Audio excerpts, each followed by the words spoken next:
ಇರೋದು ಸಿನಿಮಾ ನೋಡುವಂಥ ಒಂದು ಅವಕಾಶ ಸಿಕ್ಕಿದೆ ನಮಗೆ.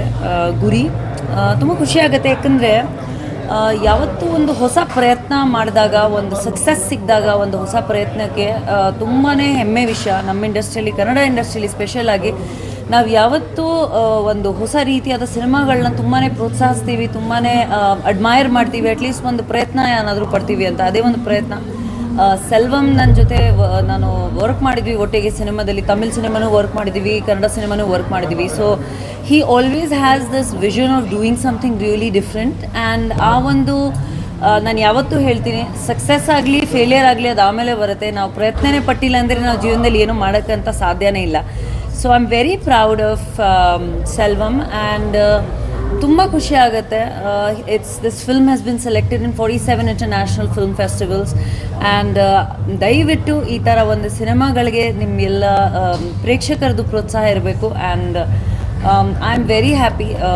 ಟೆಕ್ನಿಕಲಿ ಅಫ್ಕೋರ್ಸ್ ಸಚ್ ಒಳ್ಳೆ ಸೀನಿಯರ್ ಆರ್ಟಿಸ್ಟ್ ಕೂಡ ಇದ್ದಾರೆ ಸಿನಿಮಾದಲ್ಲಿ. And I think the film talks about a very important issue. It talks about government schools, it talks about the system, it talks about so many adulterations happening in the society ಅಂತ. So ಅದೆಲ್ಲ ನೋಡಿದ್ರೆ I think ಎಲ್ಲರೂ ಒಂದು ಸತಿ at least ಈ cinema ನೋಡಿ ಪ್ರೋತ್ಸಾಹಿಸಬೇಕು ಅಂತ ನಾನು ಕೇಳ್ಕೊತೀನಿ. And I am very proud of the team.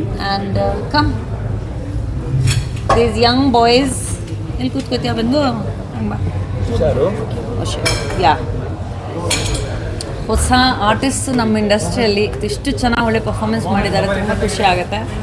And ಇದೇ ರೀತಿಯಲ್ಲಿ ಈ ಥರ ಡಿಫ್ರೆಂಟ್ ಕಾನ್ಸೆಪ್ಟ್ ಆಗಿರೋಂಥ ಸಿನಿಮಾಗಳು ಬರ್ತಾ ಇರಬೇಕು ಅಂತ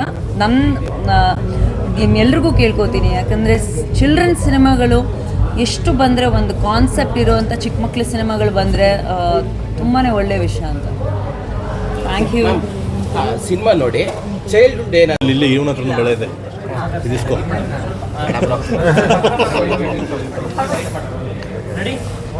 ಎಸ್, ಎಲ್ಲರಿಗೂ ನಮಸ್ಕಾರ. ಈಗ ತಾನೇ ಗುರಿ ಅನ್ನೋ ಒಂದು ಸಿನಿಮಾನ ನೋಡಿದ್ವಿ. ತುಂಬ ಒಳ್ಳೆ ಅರ್ಥಗರ್ಭಿತ ಸಾಲುಗಳಲ್ಲಿ ಬಂದಿರುವಂಥ ಒಂದು ಸಿನಿಮಾ. ತುಂಬ ಚೆನ್ನಾಗಿ ಮಾಡಿದ್ದಾರೆ. ಆ್ಯಂಡ್ ಹುಡುಗರುಗಳು ಅಷ್ಟೇ ತುಂಬ ಎಫರ್ಟ್ ಹಾಕಿ ಮಾಡಿದ್ದಾರೆ. ತುಂಬ ಅಥೆಂಟಿಕ್ಕಾಗಿ ಹಳ್ಳಿಯಲ್ಲೇ ಯಾವ ಥರ ಶೂಟ್ ಮಾಡಬೇಕು, ನಾವು ಯಾವುದೋ ಒಂದು ಊರಲ್ಲಿ ಕೂತ್ಕೊಂಡು ಸಿನಿಮಾನ ನೋಡ್ತಿದ್ದೀವಿ ಅಂತ ಅನಿಸುತ್ತೆ ಈ ಸಿನಿಮಾನ ನೋಡಿದಾಗ. ಇಡೀ ಎಂಟೈರ್ ಚಿತ್ರತಂಡಕ್ಕೆ ಒಳ್ಳೆಯದಾಗಲಿ. All the very best. ತುಂಬ ಚೆನ್ನಾಗಿ ಮಾಡಿದ್ದೀರಾ, ಒಳ್ಳೆಯದಾಗಲಿ. Thank you sir. ನಾನಿವತ್ತು ನೋಡಿದಾಗೆ ಗುರಿ ಅನ್ನೋ ಒಂದು ಮೂವಿಗೆ ಬಂದಿದ್ದೆ. ಸೊ ಈ ಮೂವಿ ಬಂದ್ಬಿಟ್ಟು ತುಂಬ I guess education oriented movie ಆಗಿದೆ. ಆ್ಯಂಡ್ ಮಕ್ಕಳಿಗೆ ಹಾಗೆ ಪೇರೆಂಟ್ಸ್ಗೇನು ಒಂದು ಒಳ್ಳೆ ಮಾರಲ್ ಇದೆ ಈ ಮೂವಿನಲ್ಲಿ. ಸೊ ಆ್ಯಂಡ್ ಇಡೀ ತಂಡಕ್ಕೆ ಆಲ್ ದ ಬೆಸ್ಟ್. ಆ್ಯಂಡ್ ಚಿಕ್ಕ ಮಕ್ಕಳಂತೂ ತುಂಬ ಚೆನ್ನಾಗಿ ಆ್ಯಕ್ಟ್ ಮಾಡಿದ್ದಾರೆ. ಹಾಗೆ ನಮ್ಮ ಮಂಜು ಅವರು ಅಷ್ಟೇ ತುಂಬ ಚೆನ್ನಾಗಿ ಆ್ಯಕ್ಟ್ ಮಾಡಿದ್ದಾರೆ. ಆ್ಯಂಡ್ ಎಲ್ಲರಿಗೂ ಆಲ್ ದ ಬೆಸ್ಟ್, ಇಡೀ ತಂಡಕ್ಕೆ ಆಲ್ ದ ಬೆಸ್ಟ್. ಮೂವಿ ಚೆನ್ನಾಗಿ ಓಡಲಿ ಆ್ಯಂಡ್ ಸೂಪರ್ ಹಿಟ್ ಆಗಲಿ ಅಂತ ಕೇಳ್ಕೊತೀನಿ. Thank you so much. ಇಷ್ಟು ಜೋರಾಗಿ ಮಾತಾಡಲ್ಲ. Hello, fine. First of all Guri ಅನ್ನೋ ಸಿನಿಮಾ ಹೆಸರಿಗೆ ತಕ್ಕನಾಗೆ, ಟೈಟಲಿಗೆ ತಕ್ಕನಾಗೆ ತುಂಬ ಚೆನ್ನಾಗಿ ತೆಗೆದಿದ್ದಾರೆ. ಅಂದರೆ ಒಬ್ಬ ಚಿಕ್ಕ ಮಕ್ಳಿಗೂ ಗುರಿ ಅನ್ನೋದಿದ್ರೆ ಎಲ್ಲಿವರೆಗೂ ತಲುಪ್ಬೋದು ಅಂತ. And more over media and social media power ಏನು ಅಂತ ಈ ಸಿನಿಮಾದಲ್ಲಿ ತುಂಬ ಚೆನ್ನಾಗಿ ತೋರಿಸಿದ್ದಾರೆ. And over all it is a complete mixture of comedy ಆಗಿರ್ಬೋದು, ಅಥವಾ ಬೆಂಗಳೂರಲ್ಲಿ ಹೊಸದಾಗಿ ಬಂದರೆ ಇಲ್ಲಿ ಏನೂ ಒಂದು ಬೇಸ್ ಇಲ್ಲದೆ ಇರೋರಿಗೆ ಎಷ್ಟು ಕಷ್ಟ ಬೆಳೆಯೋದಕ್ಕೆ ಅಂತಲೂ ತೋರಿಸಿದ್ದಾರೆ. ಆ್ಯಂಡ್ ಪರ್ಸ್ನಲಿ ನನಗೆ ಈ ಸಿನಿಮಾ ತುಂಬ ಇಷ್ಟ ಆಯಿತು, ತುಂಬ ಕನೆಕ್ಟ್ ಆಯಿತು. ಸರ್ಕಾರಿ ಶಾಲೆಗಳನ್ನ ನಡೆಸೋದಕ್ಕೆ ಈಗಿನ ಕಾಲದಲ್ಲಿ ಎಷ್ಟು ಕಷ್ಟ ಇದೆ ಅನ್ನೋದನ್ನು ತೋರಿಸಿದ್ದಾರೆ. ಸೊ ಕಷ್ಟನೂ ತೋರಿಸಿದ್ದಾರೆ, ಅದೇ ದೃಢ ನಿರ್ಧಾರ ಇದ್ದರೆ ಎಲ್ಲಿವರೆಗೂ ಹೋಗಿ ಏನೆಲ್ಲ ಅಚೀವ್ ಮಾಡ್ಬೋದು ಅನ್ನೋದನ್ನು ತೋರಿಸಿದ್ದಾರೆ. ಆ್ಯಂಡ್ ನನ್ನ ಕಡೆಯಿಂದ ಇಡೀ ಟೀಮ್ಗೆ all the very best wish ಮಾಡೋದಕ್ಕೆ ನಾನು ತುಂಬ ಖುಷಿ ಪಡ್ತೀನಿ. ಆ್ಯಂಡ್ ಇವತ್ತು ಕರ್ನಾಟಕದಲ್ಲಿ ಎಷ್ಟು ಸರ್ಕಾರಿ ಶಾಲೆಗಳನ್ನ ಬಾಕ್ಲಾಕಿದಾರೋ ಆ ಶಾಲೆನ ಈ ಸಿನಿಮಾ ಮುಖಾಂತರ ಖಂಡಿತವೂ ರಿಓಪನ್ ಮಾಡಬೇಕು. ಯಾಕಂತ ಹೇಳಿದ್ರೆ ಈ ಸಿನಿಮಾ ಒಂದು ಒಳ್ಳೆ ಮೆಸೇಜ್ ಇದೆ. ಗುರಿ ಇಲ್ಲದೆ ಗುರಿ ಇಟ್ಕೊಂಡು ಮಾಡಿರ್ತಕ್ಕಂಥ ಒಂದು ಒಳ್ಳೆ ಅದ್ಭುತ ಸಿನಿಮಾ. ನನ್ನ ಫ್ಯಾಮಿಲಿ ಫ್ರೆಂಡು, ನನ್ನ ಏನು ಸೆಲ್ವಮ್ ಅವರು ಒಳ್ಳೆ ಅದ್ಭುತ ಡೈರೆಕ್ಷನ್ ಮಾಡಿದ್ದಾರೆ. ಕ್ಯಾಮ್ರಾಮನ್ ಆಲ್ರೆಡಿ ಅವರೇನೆ ಈ ಸಿನಿಮಾದ ಮಾಡಿರ್ತಕ್ಕಂಥ ತುಂಬ ಅದ್ಭುತ ಆಗಿದೆ. ಕೆಲವೊಂದು ಸಿನಿಮಾ ನಮಗೆ ಕಣ್ಣೀರು ಬರ್ತಾರೆ, ಸೆಂಟಿಮೆಂಟ್ ಬಂದಿದೆ. ಪಾಪ ಆ ಮಕ್ಕಳು ಒಂದು ಏನು ಹಳ್ಳಿಲಿ ಹುಟ್ಟಿದಂತ ಪ್ರತಿಭೆ ಮಕ್ಕಳು ಮಾಡಲೇಬೇಕಂತ ಹೇಳ್ಬಿಟ್ಟು ಬೆಂಗಳೂರು ಸಿಟಿಗೆ ಬಂದು ಟ್ರೀಟ್ ಮಾಡಿ ಸ್ಕೂಲ್ ಓಪನ್ ಮಾಡಿದ್ರಿಂದ ದಯವಿಟ್ಟು ಪ್ರತಿಯೊಬ್ಬರು ಬಂದು ಈ ಸಿನಿಮಾ ನೋಡಿ ಗೆಲ್ಸ್ಕೊಳ್ಬೇಕಂತೇಳಿ ನಾನು ಈ ಸಂದರ್ಭದಲ್ಲಿ ಎಲ್ಲ ಅಷ್ಟೇ. ಇವತ್ತೇನಾದ್ರು ಒಳ್ಳೊಳ್ಳೆ IAS IPS ಅಧಿಕಾರಿಗಳು ಇದ್ರೆ ಅವರೆಲ್ಲ ಸರ್ಕಾರಿ ಶಾಲೆಯಲ್ಲೇ ಓದಿರೋದು. ಹಾಗಾಗುತ್ತೆ ದಯವಿಟ್ಟು ಈ ಗುರಿ ಸಿನಿಮಾನ ಪ್ರತಿಯೊಬ್ಬರು ಬಂದು ನೋಡಿ ಗೆಲ್ಸ್ಕೊಳ್ಬೇಕಂತ ಕೇಳ್ಕೊಳ್ತೀನಿ. ನಮಸ್ಕಾರ. ನನ್ನ ಹೆಸರು ರವಿ ಕಲ್ಯಾಣ್ ಅಂತ. ಈ ಸಿನಿಮಾ ನೋಡಿದಾಗ ಏನು ಅನಿಸ್ತಾ ಅಂದರೆ, ನಾನು ಒಬ್ಬ ಸರ್ಕಾರಿ ಶಾಲೆಯಲ್ಲಿ ಓದಿ ಇವತ್ತು ಬಂದಿದ್ದೀನಿ. ಯಾಕಂದರೆ ನಾನು ನೋಡಿದಾಗ ಒಂದು ಫ್ಲ್ಯಾಶ್ ಬ್ಯಾಕ್ ಎಲ್ಲ ನೆನಪಾಯ್ತು. Very good. ನಾನು ತುಂಬ ಜನರು ಹೋಗ್ತೀನಿ, ಉಡುಪಿ, ಮಂಗಳೂರು ಆ ಕಡೆ ಎಲ್ಲ ಶಾಲೆಗಳು ಮುಚ್ಚಿದೆ. ಆ್ಯಕ್ಚುಲಿ ನಿಜ ನಾನು ನೋಡೋಕೆ ಏನಿಸ್ತಾ ಬೇಸರ ಆಯಿತು. ಸೇಮ್ ಒಂಥರ ಫ್ಲ್ಯಾಶ್ ಬ್ಯಾಕ್. ನಮ್ಮ ಮಕ್ಕಳಿದ್ದಾರೆ, ಊರಲ್ಲಿದ್ದಾರೆ, ಅವರು ಇವತ್ತು ಗೌರ್ಮೆಂಟ್ ಸ್ಕೂಲಿಗೆ ಹೋಗ್ತಾ ಇದ್ದಾರೆ. ಯಾಕಂದರೆ ಅವ್ರದ್ದು ಸಿಚುವೇಶನ್ ಆಗಿಲ್ಲ. ಆ ಸ್ಕೂಲು ಒಂದು 2 ವರ್ಷದ ಮುಂಚೆ ಮುಗಿಯೋ ಥರ ಇತ್ತು.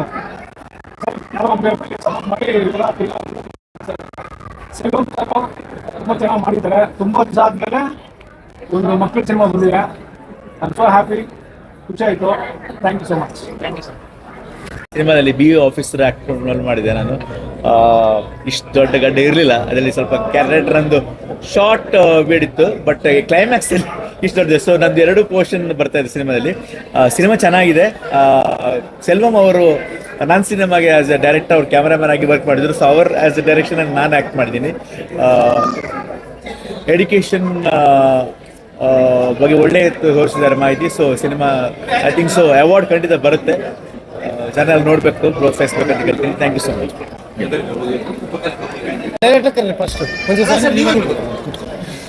ನಮಸ್ಕಾರ ಎಲ್ರಿಗೂ. ನಮಸ್ಕಾರ ಎಲ್ರಿಗೂ. ಸಾಕಿರಚ್ಚಿರ ನಮಸ್ಕಾರ ಎಲ್ರಿಗೂ. ಅಂದರೆ ಫಸ್ಟ್ ಟೈಮು ನಾನು ಗುರಿ ಸಿನಿಮಾ ನೋಡಿದ್ದು. ಅಂದರೆ ಡಬ್ಬಿಂಗಲ್ಲಿ ನಮ್ಮ ಪೋರ್ಷನ್ಸ್ ಏನಿರುತ್ತೋ ಅದು ನೋಡಿದೆ. ಥ್ರೂಔಟ್ ಸಿನಿಮಾ ನೋಡಿದವಾಗ ಒಂದಷ್ಟು ಕಡೆ ನನಗೆ ಫೀಲ್ ಆಯಿತು. ಯಾಕಂದರೆ ಒಂದು ಹಳ್ಳಿ ಕಡೆಯಿಂದ ಒಂದು ಹಳ್ಳಿ ಜೀವನ, ಅಂದರೆ ನಾನು ಹಳ್ಳಿ ಹುಡುಗನಾಗಿ ಬೆಳೆದು ಬಂದಿರೋದ್ರಿಂದ ಅಲ್ಲಿನ ಸರ್ಕಾರಿ ಶಾಲೆಗಳ ಪರಿಸ್ಥಿತಿ, ಅದ್ರ ಬಗ್ಗೆ ಮಾಡಿರ್ತಕ್ಕಂಥ ಸಿನಿಮಾ ಇದು. ಅದಾಗಿ ಒಂದಷ್ಟು ಹಳ್ಳಿಗಳ ಕಡೆ ಕುಡಿತಕ್ಕೆ ಒಳಗಾಗಿ ಒಂದಷ್ಟು ಫ್ಯಾಮಿಲಿಗಳನ್ನ ಕಳ್ಕೊಂಡಿರೋದು, ಅದಕ್ಕೋಸ್ಕರ ಒಂದಷ್ಟು ಅಂದರೆ ಆ ಮಕ್ಕಳ ಭವಿಷ್ಯದು ಎಷ್ಟು ಹಾಳಾಗುತ್ತೆ, ಏನು ಕುಡಿಯೋದ್ರ ಚಟ ಇರೋರು ಫ್ಯಾಮಿಲಿನಲ್ಲಿ ಆ ಮಕ್ಕಳ ಭವಿಷ್ಯ ಎಷ್ಟು ಮಟ್ಟಿಗೆ ಹಾಳಾಗುತ್ತೆ ಏನು ಅನ್ನೋದ್ರ ಬಗ್ಗೆ, ಆಮೇಲೆ ಒಂದಷ್ಟು ಸಮಾಜದ ಕಳೆಕಳಿ ಬಗ್ಗೆ ಸಿನಿಮಾ ಮಾಡಿರ್ತಕ್ಕಂಥದ್ದು ತುಂಬಾ ಚೆನ್ನಾಗಿ ಮಾಡಿದ್ದಾರೆ ಸೆಲ್ವಂ ಅವರು. ನಾಳೆ ಅಂದರೆ ಸೆಪ್ಟೆಂಬರ್ 12ನೇ ತಾರೀಕು ರಿಲೀಸ್ ಆಗ್ತಿದೆ. ದಯವಿಟ್ಟು ಬನ್ನಿ. ಈ ಸಿನಿಮಾ ಎಲ್ಲರಿಗೂ ಇಷ್ಟ ಆಗುತ್ತೆ. ಎಲ್ಲರ ಪ್ರೀತಿ, ವಿಶ್ವಾಸ, ಆಶೀರ್ವಾದ ಎಲ್ಲರ ಮೇಲೂ ಇರಲಿ, ಇಡೀ ತಂಡದ ಮೇಲೆ ಇರಲಿ ಅಂತ ಕೇಳ್ಕೊತೀನಿ. Thank you so much. Thank you sir.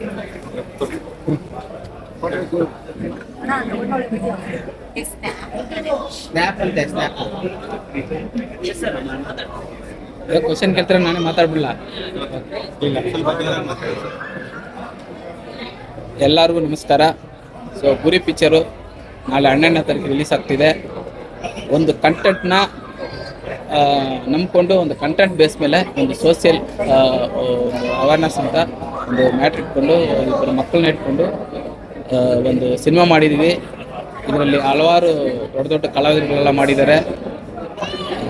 Cinema ತುಂಬ ಚೆನ್ನಾಗಿ ಮೂಡಿ ಬಂದಿದೆ. ಈಗಲೇ ಪ್ರಿವ್ಯೂ ಶೋ ಹಾಕ್ತೀವಿ. ನೋಡಿದವರೆಲ್ಲ ಒಳ್ಳೆ ಪಾಸಿಟಿವ್ ಹೇಳ್ತಿದ್ದಾರೆ. ನೀವು ಜನ ನೋಡ್ಬಿಟ್ಟು ನಮಗೆ ಸಪೋರ್ಟ್ ಮಾಡಿ ಅಂತ ಕೇಳ್ಕೊತಾ ಇದ್ದೀನಿ. ಥ್ಯಾಂಕ್ ಯು, ಧನ್ಯವಾದಗಳು. ಹಾಯ್, ಎಲ್ರಿಗೂ ನಮಸ್ಕಾರ. ಮತ್ತು ನಮ್ಮ ಕರ್ನಾಟಕದ ಜನತೆಗೆ ನಾನು ನಮಸ್ಕಾರ ಹೇಳೋಕ್ಕೆ ಇಷ್ಟಪಡ್ತೀನಿ. ಗುರಿ ಅಂದ ತಕ್ಷಣ ನನಗೆ ನೆನಪಾಗೋದು ನಮ್ಮ ಹಳೆಯ ಸಿನಿಮಾ, ಅಣ್ಣವ್ರ ಸಿನಿಮಾ. ನಾವು ಚಿಕ್ಕವರು, ಆವಾಗ ಚಿಕ್ಕ ಮಕ್ಕಳು, ಗುರಿ ಸಿನಿಮಾ ರಿಲೀಸ್ ಆದಾಗ. ಅದಾದಮೇಲೆ ಒಂದು 2-3 ಸಲ ಸಿನಿಮಾ ನೋಡಿದ್ದೀನಿ ಗುರಿ ಸಿನಿಮಾ. ಆ ಗುರಿ ಸಿನಿಮಾದಲ್ಲಿ ತುಂಬ ಅದ್ಭುತವಾಗಿ ನಟನೆ ಮಾಡಿದ್ದಾರೆ ಅಣ್ಣವ್ರ ಅಭಿನಯ ಅಂದರೆ ಅಷ್ಟು. ಅದೇ ಟೈಟ್ಲ್ ಇಟ್ಕೊಂಡು ಈಗ ಗುರಿ ಸಿನಿಮಾ ಅಂತ ಒಂದು ಸಿನಿಮಾ ಮಾಡಿದ್ದೀವಿ. ಸಿನಿಮಾ ಅಂತೂ ತುಂಬ ಚೆನ್ನಾಗಿದೆ. ಗುರಿ ಅಂದ ತಕ್ಷಣ ಗುರಿ ಅಂದರೆ ಏನು? ಪ್ರತಿಯೊಬ್ಬರ ಮನುಷ್ಯನ ಜೀವನದಲ್ಲಿ ಒಂದು ಗುರಿ ಇಟ್ಕೊಂಡೇ ಇರುತ್ತೆ. ಈಗ ನಾನು ಒಂದು ಗೌರ್ಮೆಂಟ್ ಸ್ಕೂಲಲ್ಲೇ ಓದಿರೋದು. ನಾನೇನು ಜಾಸ್ತಿ ಓದಿಲ್ಲ. ಆಮೇಲೆ ಸಿನಿಮಾ ಇಂಡಸ್ಟ್ರಿಗೆ ಬಂದೆ. ಏನೋ ಒಂದು ಗುರಿ ಇಟ್ಕೊಂಡು ಏನೋ ಒಂದು ಅಚೀವ್ ಮಾಡೋಣ ಅಂತ ಬಂದ್ವಿ. ಇಲ್ಲಿ ನಿಮಗೆ ಗೊತ್ತಲ್ಲ, ಸಿನಿಮಾ ಇಂಡಸ್ಟ್ರಿ ಆಗು ಹೋಗು ಕಷ್ಟ ಇದು ಎಲ್ಲ ಅನುಭವಿಸ್ಕೊಂಡು ಬಂದ್ವಿ. ಈ ಸಿನಿಮಾನೂ ಅದೇ ಥರ ನಾವು ಹೆಂಗೆ ನಡ್ಕೊಂಬರ್ತೀವಿ ಅದೇ ಥರ ದಾರಿಲಿದೆ. ಗೌರ್ಮೆಂಟ್ ಸ್ಕೂಲು ಅಂದ ತಕ್ಷಣ ಇವತ್ತಿನ ಜನ್ರೇಷನ್ನು ಗೌರ್ಮೆಂಟ್ ಸ್ಕೂಲ್ಗೆ ಯಾವ ಮಕ್ಕಳೂ ಕಳಿಸ್ತಾ ಇಲ್ಲ. ಯಾಕೆ? ಬಿಕಾಸ್ ಆಫ್ ಯಾಕೆಂದರೆ ಗೌರ್ಮೆಂಟ್ ಸ್ಕೂಲಲ್ಲಿ ಶಾಲೆಯಲ್ಲಿ ಓದಿದರೆ ಏನೋ ಒಂಥರ, ಆದರೆ ಎಲ್ರಿಗೂ ಬೇಕಾಗಿರೋದು ಗೌರ್ಮೆಂಟ್ ಕೆಲಸ, ಬಟ್ ಗೌರ್ಮೆಂಟ್ ಸ್ಕೂಲ್ ಬೇಡ. ಈ ಥರ ನಮ್ಮ ಜನ್ರೇಷನ್ನೇ ಹಂಗೆ ಆಗೋಗ್ಬಿಟ್ಟಿದೆ. ಎಲ್ಲರೂ ಕಾನ್ವೆಂಟು, ಇಂಗ್ಲೀಷ್ ಮೀಡಿಯಮ್ ಓದಬೇಕು ನನ್ನ ಮಗ ನನ್ನ ಮಗಳು ಅಂತ ಎಲ್ಲರೂ ಇಷ್ಟಪಡ್ತಾರೆ. ಬಟ್ ಮದುವೆ ಮಾಡಬೇಕಾದ್ರೆ ಗಂಡು ಏನು ಮಾಡ್ತಾ ಇದ್ದಾನೆ? ಗೌರ್ಮೆಂಟ್ ಕೆಲಸದಲ್ಲಿ ಇದ್ದಾನ? ಇಲ್ಲ, ಪ್ರೈವೇಟಲ್ಲಿ ಏನೋ ಒಂದು ಕೆಲಸ ಮಾಡ್ಕೊಂಡಿದ್ದಾನೆ ಅಂತ ಅಂದರೆ ಎಣ್ಣೆ ಕೊಡಲ್ಲ. ಹೌದು ತಾನೆ? ಗೌರ್ಮೆಂಟ್ ಜಾಬ್ ಇದ್ದರೆ ಗೌರ್ಮೆಂಟ್ ಕೆಲಸ, ಗೌರ್ಮೆಂಟ್ ಸಂಬಳ ತೆಗಿತಾ ಇದ್ದಾನೆ, ಸಾಯೋವರೆಗೂ ತಿನ್ಬೋದು, ಪೆನ್ಷನ್ ದುಡ್ಡು ಬರುತ್ತೆ. ಈ ಥರ ಎಲ್ಲ ಜನರ ಮೈಂಡ್ ಸೆಟ್ ಹಂಗೆ ಆಗ್ಬಿಟ್ಟಿದೆ. ಅದಕ್ಕೋಸ್ಕರ ನಾನು ಕೇಳ್ಕೊಳ್ಳೋದಿಷ್ಟೇ ನಮ್ಮ ಕರ್ನಾಟಕದ ಜನತೆಗೆ, ಗೌರ್ಮೆಂಟ್ ಸ್ಕೂಲು ಇವತ್ತು ಎಷ್ಟೋ ಕಡೆ ಗೌರ್ಮೆಂಟ್ ಸ್ಕೂಲ್ ಮುಚ್ಚಿದ್ದಾರೆ. ಯಾಕೆ ಅಂದರೆ ಮಕ್ಳುಗಳು ಹೋಗ್ತಾ ಇಲ್ಲ, ಶಾಲೆಗಳಿಗೆ ಹೋಗ್ತಾ ಇಲ್ಲ. ಮಾತೆತ್ತಿದ್ರೆ ಎಷ್ಟಾದರೂ ಖರ್ಚಾಗಲಿ, ಕಾನ್ವೆಂಟಿಗೆ ಸೇರಿಸ್ತೀನಿ, ಕಾನ್ವೆಂಟಿಗೆ ಓದಿಸ್ತೀನಿ ಅಂತವ ದುಡ್ಡು ಖರ್ಚಾದರೂ ಪರವಾಗಿಲ್ಲ. ಆದರೆ ಗೌರ್ಮೆಂಟ್ ಶಾಲೆಯಲ್ಲಿ ಇವತ್ತು ಕೂಡ ಒಳ್ಳೆ ಸ್ಪೆಸಿಲಿಟಿ ಇದೆ. ಇವತ್ತು ಕೂಡ ಗೌರ್ಮೆಂಟು ಶಾಲೆಯಲ್ಲಿ ಊಟ ಕೊಡ್ತಾರೆ. ಊಟ, ಹಾಲು, ಮೊಟ್ಟೆ ಎಲ್ಲ ಸ್ಪೆಸಿಲಿಟಿ, ಮತ್ತು ಅವ್ರಿಗೆ ಬೇಕಾದ ಸ್ಪೆಸಿಲಿಟಿ, ಬುಕ್ಕುಗಳು, ಮತ್ತು ಸ್ಕೂಲು ಡ್ರೆಸ್, ಯೂನಿಫಾರ್ಮ್ ಎಲ್ಲ ಕೊಡ್ತಾರೆ. ಅದೆಲ್ಲ ಅನುಕೂಲತೆ ಇದ್ದರೂ ಕೂಡ ಕಾನ್ವೆಂಟಿಗೆ ಕಳಿಸ್ತೀನಿ, ಕಾನ್ವೆಂಟಿಗೆ ಓದಿಸ್ತೀನಿ ಅಂತಾರೆ. ಅದಲ್ಲ, ದಯವಿಟ್ಟು ಇವತ್ತಿಂದ ಒಂದು ಸ್ವಲ್ಪ ಚೇಂಜ್ ಮಾಡ್ಕೊಳ್ಳಿ. ಗೌರ್ಮೆಂಟ್ ಶಾಲೆಗೆ ಮಕ್ಕಳನ್ನ ಕಳಿಸಿ ಗೌರ್ಮೆಂಟ್ ಶಾಲೆಗಳು, ನೀವು ಗೌರ್ಮೆಂಟ್ ಕೆಲಸ ಹೆಂಗೆ ಬೇಕು ಅಂತ ಅಂತೀರೋ ಅದೇ ಥರ ಗೌರ್ಮೆಂಟ್ ಶಾಲೆಗಳು ಓದಬೇಕು, ಮಕ್ಕಳು ಉದ್ಧಾರ ಆಗಬೇಕು. ಗುರಿ ಅನ್ನೋ ಸಿನಿಮಾ ಇದು ಒಂಥರ ಕಂಟೆಂಟ್ ತುಂಬ ಚೆನ್ನಾಗಿದೆ. ಈ ಸಿನಿಮಾದಲ್ಲಿ ನಾನು ಒಂದು ಪಾತ್ರ ಮಾಡಿದ್ದೀನಿ. ಈ ಸಿನಿಮಾ ಪ್ರೊಡಕ್ಷನ್ ಮ್ಯಾನೇಜರಾಗೂ ಮಾಡಿದ್ದೀನಿ. ನಾನು ಈ ಸಿನಿಮಾ ಮ್ಯಾನೇಜರ್ ಆ್ಯಕ್ಚುಲಿ. ಜೊತೆಗೆ ನಮ್ಮ ಸೆಲೋಮ್ ಸಾರು ಒಂದು ಕಂಟೆಂಟ್ ಇಟ್ಕೊಂಡು ಚೆನ್ನಾಗಿ ಮಾಡಿದ್ದೀವಿ. ಚೆನ್ನಾಗಿದೆ ಅಂತ ಎಲ್ಲರೂ ತುಂಬ ಜನ ಪಾಸಿಟಿವ್ ಆಗಿ ರಿವ್ಯೂಸ್ ಕೊಡ್ತಾ ಇದ್ದಾರೆ. ಇದು ಕರೋನಾ ಟೈಮಲ್ಲಿ ಸ್ಟಾರ್ಟ್ ಮಾಡಿದಂಥ ಸಿನಿಮಾ ಇಲ್ಲಿವರೆಗೂ ತಂದಿದ್ದೀವಿ ಅಂದರೆ ಸಿನಿಮಾ ಇಂಡಸ್ಟ್ರಿಲಿ ತುಂಬ ಕಷ್ಟ ಸಿನಿಮಾ ಮಾಡೋದು. ಅಂಥದ್ರಲ್ಲೂ ಒಳ್ಳೊಳ್ಳೆ ಕಂಟೆಂಟ್ಸ್ ಇರೋ ಸಿನಿಮಾ ಖಂಡಿತ ಓಡುತ್ತೆ, ಖಂಡಿತ ಸಕ್ಸಸ್ ಆಗುತ್ತೆ. ಆ ಸಕ್ಸಸ್ ನಾನು ನೋಡಬೇಕು ಅಂತ ಇಷ್ಟಪಡ್ತೀವಿ. ಎಲ್ರಿಗೂ ಧನ್ಯವಾದ ಹೇಳೋಕ್ಕೆ ಇಷ್ಟಪಡ್ತೀನಿ. ತುಂಬ ಹೇಳಿ ಸರ್. ನಮಗೆ ಎಕ್ಸ್ಪೀರಿಯನ್ಸ್ ತುಂಬ ಚೆನ್ನಾಗಿತ್ತು. ಬಟ್ ಮಕ್ಕಳು ತುಂಬ ಚೆನ್ನಾಗಿ ಮಾಡಿದ್ದಾರೆ. ಡೈರೆಕ್ಟ್ರು ಅಷ್ಟೇ ತುಂಬ ಚೆನ್ನಾಗಿ ಮಾಡಿದ್ದಾರೆ. ಮ್ಯೂಸಿಕ್ ತುಂಬ ಚೆನ್ನಾಗಿ ಮೂಡ್ ಬಂದಿದೆ. ಆಡಿಯನ್ಸು ನೋಡಿರೋರು ಈಗ ತುಂಬ ಚೆನ್ನಾಗಿ ರೆಸ್ಪಾಂಡ್ ಮಾಡ್ತಿದ್ದಾರೆ. ತುಂಬ ಚೆನ್ನಾಗಿ ಮೂಡ್ ಬಂದಿದೆ ಸರ್.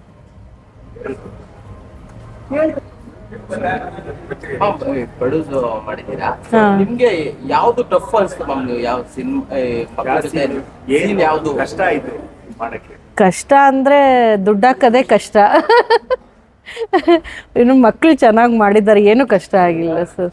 ಚೆನ್ನಾಗಿ ಬಂದಿದೆ. ಎಲ್ಲೆಲ್ಲಿ ಶೂಟ್ ಮಾಡಿದ್ರೆ ಸರ್? ಕೋಲಾರು ಮತ್ತು ಇದು ದೊಡ್ಡಬಳ್ಳಾಪುರ, ಬೆಂಗಳೂರು ಈ ಕಡೆ ಫುಲ್ ಕವರ್ ಮಾಡಿದ್ವಿ. ಇಷ್ಟು ಆಯಿತು ಸರ್. ಒಂದು 60 days ಶೂಟ್ ಆಯಿತು. ಸರ್ ಡೈರೆಕ್ಟ್ರು ಬಂದು ಹೇಳಿದಾಗ ಕತೆ ಇಷ್ಟ ಆಯಿತು, ಅದರಿಂದ ಓಕೆ ಪ್ರೊಡ್ಯೂಸ್ ಮಾಡೋಣ ಅಂತ ಮಾಡಿದ್ದೀವಿ ಸರ್. ಈಗ ಎಲ್ಲ ಮಾಲ್ಸಲ್ಲೂ ರಿಲೀಸ್ ಆಗಿದೆ, ಒಂದಷ್ಟು ಥಿಯೇಟರ್ಸಲ್ಲಿ ರಿಲೀಸ್ ಆಗಿದೆ. ಬಟ್ ಇದು ಚೆನ್ನಾಗಿ ಇನ್ನೂ ಮೂಡ್ ಬಂದರೆ ಫುಲ್ ಎಲ್ಲ ರಿಲೀಸ್ ಮಾಡ್ತೀವಿ ಸರ್. Thank you.